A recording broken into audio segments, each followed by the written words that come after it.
दोस्तों इनोवेशन किसे कहते हैं वो एप्पल को शायद शाओमी ने ही सिखा दिया है। दरअसल शाओमी ने भी अपना 17 प्रो मैक्स निकाल दिया है जो कि आईफोन 17 प्रो मैक्स के जैसा ही आपको लग सकता है, लेकिन इसकी खासियत पता है क्या है?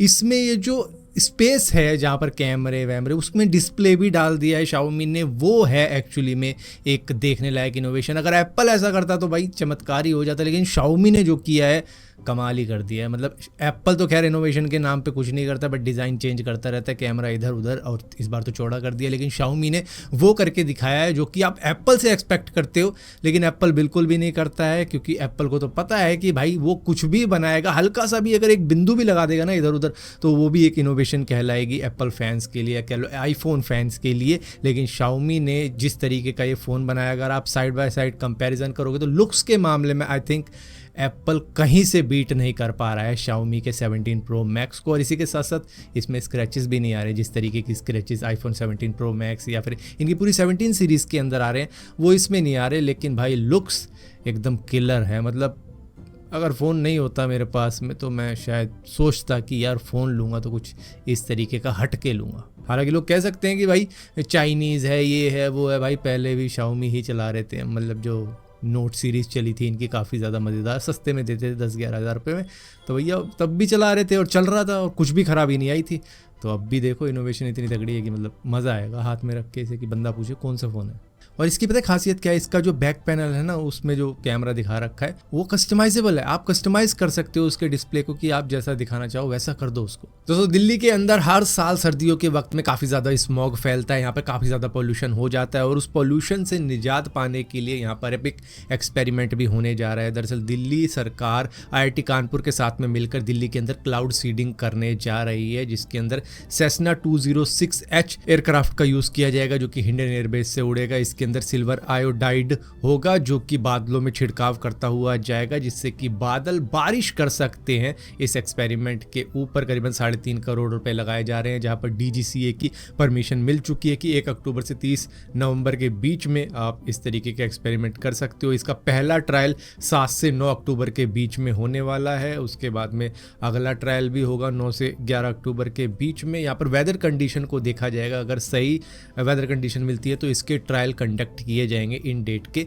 बीच में। तो डोनाल्ड ट्रंप ने दुनिया भर की फार्मास्यूटिकल कंपनीज के ऊपर 100% का टैरिफ लगा दिया, चाहे वो किसी भी कंट्री की हो। वहां पर कहा गया है कि भैया अगर आप हमारी कंट्री के अंदर अपने प्रोडक्ट्स या दवाइयां भेजते हो तो उस पर 100% का टैरिफ लगाया जाएगा, इंपोर्ट टैरिफ लगाया जाएगा। तो इससे अमेरिकन के लिए वो दवाइयाँ महंगी हो जाएंगी, लेकिन कंपनीज के लिए भी मुश्किल हो जाएगी अपनी दवाइयाँ अमेरिका में सेल करना। यहाँ पर एक एक्सेप्शन दिया है डोनाल्ड ट्रंप ने कि अगर अमेरिका में आकर आप अपनी फार्मास्यूटिकल मैन्युफैक्चरिंग शुरू करते हो तो आपके ऊपर 100% का टैरिफ नहीं लगाया जाएगा, उससे आप बच जाओगे। तो एक तरीके से डोनाल्ड ट्रंप ब्लैकमेल कर रहे हैं अपने देश को लेके कि भैया मेरे देश के अंदर अगर आपको दवाइयाँ बेचनी है तो आपको मेरे ही देश में ये दवाइयाँ बनानी पड़ेगी। यहाँ पर बहुत सारी कंट्रीज़ है जिनका काफ़ी ज़्यादा नुकसान होने जा रहा है, जहाँ पर इंडिया भी एक है। इंडिया एक्चुअली में नंबर 1 है, क्योंकि 8 से 10 बिलियन US$ का बिजनेस वो दवाइयाँ बेचकर करते हैं US के अंदर, जिससे कि काफ़ी ज़्यादा नुकसान इंडिया का होगा। उसके बाद में ऑस्ट्रेलिया का होगा 2 बिलियन का। इसके बाद में यूरोप के भी कई सारे देश हैं,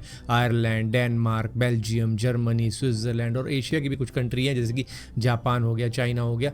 इनकी जो जेनेरिक मेडिसिन है उन पर भी काफ़ी ज़्यादा इफेक्ट पड़ने वाला है। उनका बिजनेस भी अब US के अंदर ठप सा ही पड़ जाएगा अगर उन्होंने US के अंदर ही अपनी फार्मास्यूटिकल कंपनीज या मैन्युफैक्चरिंग स्टार्ट नहीं करी। दोस्तों US के अंदर पूरे 30 साल रहने के बावजूद भी US के आइस डिपार्टमेंट ने एक महिला को डिपोर्ट कर दिया है जिनकी एज 73 ईयर्स ओल्ड है। ये 30 सालों से वहाँ पर काम कर रही थी और इमिग्रेशन चेक जब भी होता था ये कभी भी मिस नहीं करती थी, अपना चेक करवाती रहती थी इमिग्रेशन। इसी के साथ साथ नी सर्जरी भी इनकी वहीं हुई, तो उस बीच में इनकी जॉब छूट गई थी। तो 8 सितंबर 2025 को इमिग्रेशन चेक इन हुआ, उसके दौरान इन्हें कस्टडी में ले लिया गया, जबकि ये बार बार असाइलम एप्लीकेशन डालती रही थी और इनको रिजेक्शन मिल रहा था। और 2012 के बाद में इन्होंने असाइलम डालना बंद ही कर दिया था, एप्लीकेशन डालनी बंद कर दी। तो उसके ऑलमोस्ट 13 साल साल के बाद जब इमिग्रेशन चेकअप हुआ तो पता लगा कि भैया ये अभी नागरिक नहीं है यूएस की, तो इनको डिपोर्ट कर दिया गया, जहां पर इनको मेडिसिन भी नहीं दी गई जो कि इनकी चल रही थी कि आप सीधा इंडिया जाके ही खा लेना।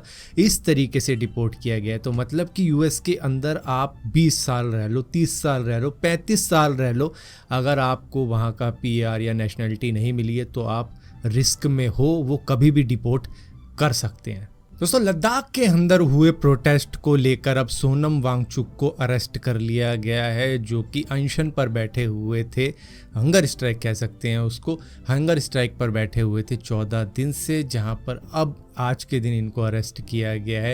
यहाँ पर लद्दाख पुलिस ने इनको अरेस्ट किया है। यहाँ पर डिमांड सिंपल थी कि भैया लद्दाख को स्टेटहुड दिया जाए, इसी के साथ साथ 6 शेड्यूल के अंदर भी उनको शामिल किया जाए, जिससे कि उनकी जो संस्कृति है, ट्रेडिशन है, उनको बाहरी लोगों से बचाया जा सके, क्योंकि बाहर के लोग बिजनेस करते हैं, आते हैं, होटल ज़मीन मतलब काफ़ी कुछ कर लेते हैं वहाँ पे, उससे जो वहाँ के लोकल लोग हैं उनका थोड़ा सा नुकसान हो जाता है, क्योंकि वो कुछ करना चाहते हैं, अब उनके पास में शायद इतना पैसा ना हो जितना बाहरी लोग आके पैसा लगा जाए, तो उसकी वजह से थोड़ा सा कमर्शलाइज हो जाएगा लद्दाख का रीजन, तो उस वजह से सारी चीज़ें डिमांड की गई थी। लेकिन अब सोनम वांगचुक को ही अरेस्ट कर लिया गया है और यहाँ पर पुलिस ने आरोप ये लगाए हैं कि इन्होंने ही कुछ ऐसे भाषण दिए थे जिसकी वजह से इतनी ज़्यादा वायलेंस हुई है। दरअसल इन्होंने कहा था कि लद्दाख को स्टेटहुड दो, 6 शेड्यूल दो, वरना ये जो आंदोलन है वो और भी ज़्यादा तेज़ हो जाएगा, जिसको लेकर कहा जा रहा है कि इनके इन भड़काऊ भाषण की वजह से ये सारा हंगामा हुआ है लेह के अंदर। दोस्तों, भारत के आइकॉनिक फाइटर जेट MiG-21 ने फाइनली अब रिटायरमेंट ले ली है। इसको 1960 के वक्त में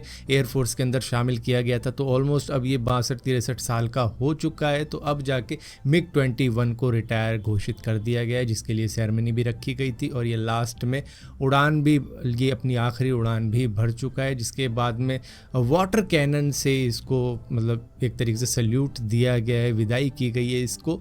सेफ्टी पर्पस से भी मतलब काफ़ी ज़्यादा कुछ कहा जा रहा था, सुनने में आता था कि ये फ्लाइंग कॉफिन है, ऐसा भी कहा जाता था, मतलब इतना ज़्यादा ये अब पुराना हो चुका था, जिसकी वजह से अब इसने रिटायरमेंट ले ली है।